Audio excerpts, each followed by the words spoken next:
எல்லாருக்கும் வணக்கம். ரொம்ப நன்றி உங்களுடைய அன்புக்கு நான் எல்லா சார்பாகவும் சொல்லிக்கிறேன். இங்க வந்து பத்திரிகை, தொலைக்காட்சி, இணையதள நண்பர்கள், வீடியோகிராஃபர்ஸ், போட்டோகிராஃபர்ஸ் எல்லாருக்கும் நன்றி, வணக்கம்.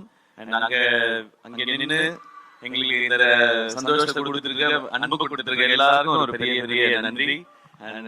என்னோட டீம் இந்த பராசக்தி இவ்வளவு பெரிய ஒரு ஃபிலிமாவும் ஒரு எக்ஸ்பீரியன்ஸாகவும் மாறி இருக்கிறது காரணமாக இங்க இருக்கிற அத்தனை பேருக்கும், இங்க வர முடியாத அத்தனை பேருக்கும் என்னுடைய நன்றி, வணக்கம். பராசக்தி ஒரு 1960களில் நடந்த ஒரு விஷயத்தை வச்சு அதை சுத்தி ஒரு கதையை அமைச்சிருந்தாங்க சுதா மேம். இந்த படம் பண்றதுக்கு மிக முக்கியமான காரணம் என்ன அப்படின்னு கேட்டீங்கன்னா, இந்த கதை அப்படின்றத தாண்டி ஃபர்ஸ்ட் ரீசன் வந்து சுதா மேம் தான். அவங்க தான் ஃபர்ஸ்ட் ரீசன். ஏன்னா அவங்க இந்த படம் பண்ணலாம்னு சொல்லும்போது பண்ணலாம், அதுக்கப்புறம் தான் நான் பண்ணலாம்னு முடிவு எடுத்துட்டு தான் இந்த ஸ்கிரிப்டை படிச்சேனே நான். ஏன்னா அவங்க எவ்வளவு மெனக்கெட்டு இருந்தாங்கன்னா, இந்த படத்துக்காக கிட்டத்தட்ட ஒரு 4-5 ஆண்டுகள் இந்த படத்துக்காக அவங்க ஸ்பெண்ட் பண்ணிருக்காங்க. ஸோ நான் இந்த கதையை தெரிஞ்சுக்கிட்ட பிறகு இதை பத்தி நான் எதுவும் ரிசர்ச் பண்ண வேண்டிய அவசியமே இல்லை. 4 வருஷம் கிட்டத்தட்ட ஒரு டிகிரியே முடிச்சிருக்காங்க, இல்ல ஒரு யூஜி பிஜி எல்லாம் முடிச்சிருக்காங்க. ஸோ அவங்க என்ன சொல்றாங்களோ அதை செஞ்சா போதும்ன்றதான் இருந்தது. இதுல இந்த படம் பண்றது ஒரு பெரிய சவால் எல்லாருக்குமே, நடிக்கிறதா இருக்கட்டும், இந்த கேரக்டர் ஏத்துக்கிறதா இருக்கட்டும், எல்லாரும் இந்த சவாலுக்கு தயாரா இருந்தோம். மேமுக்குமே இது ரொம்ப சேலஞ்சிங்கான ஒரு விஷயமா தான் எடுத்து பண்ணியிருக்காங்க.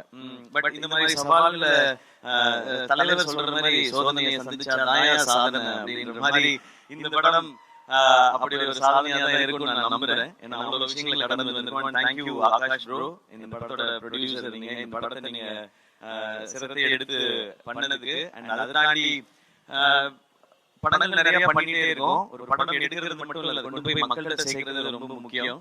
அது என்ன மாதிரி வகையில இந்த படத்தை புரிஞ்சுக்கிட்டு செய்யறதுன்னு ஒண்ணு இருக்குல்ல, அதுக்கு இந்த ஈவென்ட் ஒரு எக்ஸாம்பிள் நினைக்கிறேன். ஸோ உங்களுக்கும் உங்க டீமுக்கும் வாழ்த்துக்கள், நன்றி.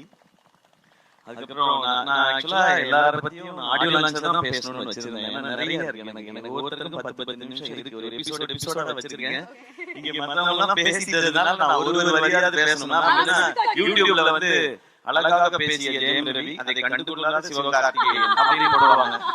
அதனால நான் 2 வரியாவது பேசிடுறேன். அத்தர்வா ப்ரோ, இவருக்கு எனக்குமான ஈக்குவேஷன் வந்து சாப்பாடுல தான் எங்களுடைய கனெக்ஷனே. அவரு நல்லா ஃபிட்டா இருக்காரு, என்னைய டெசர்ட் சாப்பிட வச்சிருவாரு. அவரான அப்புறமா ஒரு கோட் பண்ணுவாருன்னு நினைக்கிறேன். நான் அந்த சந்தோஷத்திலேயே தூங்கிடுவேன். அடுத்த நாள் கொஞ்சம் வெயிட் போட்டு அந்த மாதிரி இருக்கும். பட் ஒரு பிரதர் பாண்டிங்ன்றது நீங்க படத்துல பாக்குறது நடிப்பு இல்ல, உண்மையா அவருக்கு என் மேல இருக்க கேர், எனக்கு அவர் மேல இருக்க கேர். எனக்கு அவரோட ஒரு ஸ்பெஷல் மொமெண்ட், அவரோட ஃபர்ஸ்ட் ஃபிலிம் ப்ரமோஷன் வந்து நான் அதிதி ஹோஸ்ட் பண்ணும்போது அது வந்தாரு, அப்பாவோட வந்தாரு. அது எனக்கு ரொம்ப ஒரு மறக்க முடியாத ஒரு எபிசோட். இன்னைக்கு நான் அவரோட சேர்ந்து இந்த படம் பண்றேன்றது எனக்கு ரொம்ப ஸ்பெஷலா இருக்கு. அண்ட் மேம், உங்களை பத்தி இதுக்கு மேல நான் சொல்ல போறது ஆனா நிறைய இருக்கு. எபிசோடெல்லாம் வச்சிருக்கேன் நான் ஆடியோ லான்ச்ல. And really very happy. உங்களோட first Tamil film. Welcome.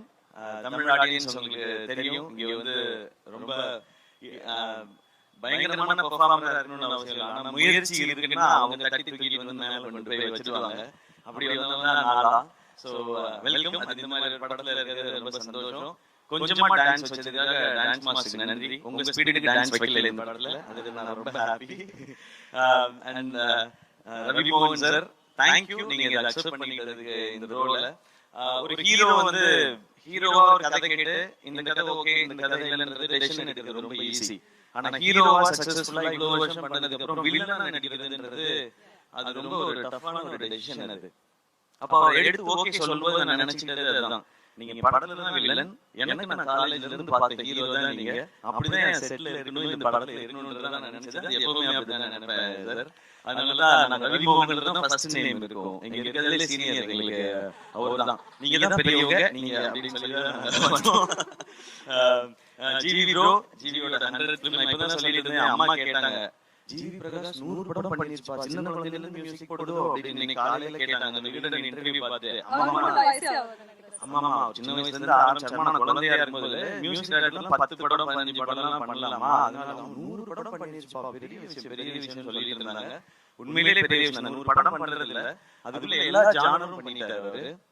So அவங்களுக்கு பாருங்க பீரியட் ஃபிலிம் பண்ணும்போதே ஏற்கனவே 1001 இருக்கு, ஒரு மதராஸ் பட்டணம் இருக்கு, பராசக்தி இருக்கும்போது அதுக்குள்ள எப்படி வெரைட்டி கொடுக்கணும். இந்த சாங்ஸ்க்கும் பிஜிஎம்க்கும் ரொம்ப ரொம்ப தேங்க்ஸ் ஜிவி. இன்னும் நிறைய உங்களை பத்தி பேச வேண்டியது ஆடியோ லான்ச்ல வச்சுக்கிறேன் பாடி. அண்ட் எல்லா டெக்னீஷியன்ஸ்க்கும் ரொம்ப தேங்க்ஸ். ஏன்னா இது 25th ஃபிலிம் ரொம்ப ஸ்பெஷல். இது 25th ஃபிலிம் ஆனது காரணம் ஆகாஷ் தான்.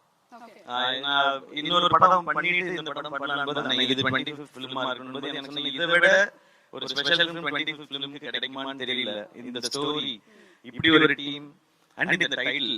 ஸோ இது வந்து அந்த பராசக்தியோட அருள் தான் நினைக்கிறேன் எனக்கு கிடைச்சிருக்கிறது. ஸோ இதெல்லாம் அமைஞ்சிருக்கின்றது. அண்ட் வேர்ல்ட் ஆஃப் பராசக்தி 1960களுக்கு உங்களை எடுத்துட்டு போய் ஒரு 2.5 மணி நேரம் கூட்டிட்டு போய் ஒரு 2.5 மணி நேரம் உங்களுக்கு அந்த எக்ஸ்பீரியன்ஸ் காட்டுறதுக்கான முயற்சி தான் எல்லாருமே பண்ணியிருக்கோம். இந்த படம் ரொம்ப ரொம்ப முக்கியமான ஒரு பிரச்சனையை பேசும். ஆனா அது கூடவே காதல், பாசம், வீரம், புரட்சின்னு எல்லாமே பேசுற படமா இருக்கும். இந்த பொங்கலுக்கு பராசக்தி ஒரு நல்ல செலிப்ரேஷனா இருக்கும். எல்லாரும் தேட்டர்ல பாருங்க. இந்த இடத்துல உங்களுக்கு ஃப்ரீ டைம் இருந்ததுன்னா வந்து எக்ஸ்பீரியன்ஸ் பண்ணுங்க. அப்படி நான் சொல்லக்கூடாது. ஏன்னா எவ்வளவு வேலை இருக்கு, என்னடா கண்டிப்பா வரணும் அப்படின்னு கேட்பாங்க. உங்களுக்கு தெரியாது மேடையில வேலை செய்ய எவ்வளவு கஷ்டம்னு. நான் யோசிச்சு ஃப்ரீ டைம் இருக்கும்போது வந்து பாருங்க. வீக்கெண்ட் வந்துச்சு இல்லையா, சோ எங்கயாவது பக்கமா போகும்போது வாங்க, ஓ இதெல்லாம் பண்ணிருக்கீங்களான்னு இருக்கும். எனக்கு அந்த செவர்லே காரெல்லாம் பார்க்கும்போது அந்த மாதிரி ஒரு எக்ஸ்பீரியன்ஸ் தான் இருக்கு. நான் அதெல்லாம் கேள்விப்பட்டிருக்கேன், கேட்டிருக்கேன். அது நேர்ல பார்க்கும்போது அனுபவிக்கும் போது அது ஒரு புது ஃபீல். அது அண்ட் இந்த இடத்துல இந்த ஈவென்ட் நடக்குது சூப்பர். ஆமா. சோ இந்த ஃபிலிமே அப்படிதான். இது இந்த ஃபிலிம் ஒரு blessing அப்படிதான் நான் நினைக்கிறேன். ஓகே, சிவகார்த்திகேயனோட முதல் படங்கள்லாம் வந்து பார்த்தா நம்மள சிரிக்க வச்சு ஹாப்பியா ஃபீல் பண்ண வச்சிருப்பாரு. அதுக்கப்புறம் அமரர்ல தேம்பி அழுவ வச்சீங்க கடைசில கிளைமாக்ஸ்ல. இந்த படத்துல நீங்க எந்த மாதிரி ஒரு அனுபவம், ஒரு ஃபீல் வந்து கிடைக்க போகுது உங்களுக்கு? Inspiring feel. எல்லாரும் ரொம்ப இன்ஸ்பைரிங்கா இருக்கு இந்த படம் பார்க்கும்போது. எஸ்பெஷலி இந்த படம் பராசக்தின்றது வந்து ஸ்டூடண்ட்ஸோட பவர் என்னங்கறத பேசுறது தான் இந்த படம். அந்த பவர் நிச்சயமா படம் பார்க்கும்போது உணர்வாங்க.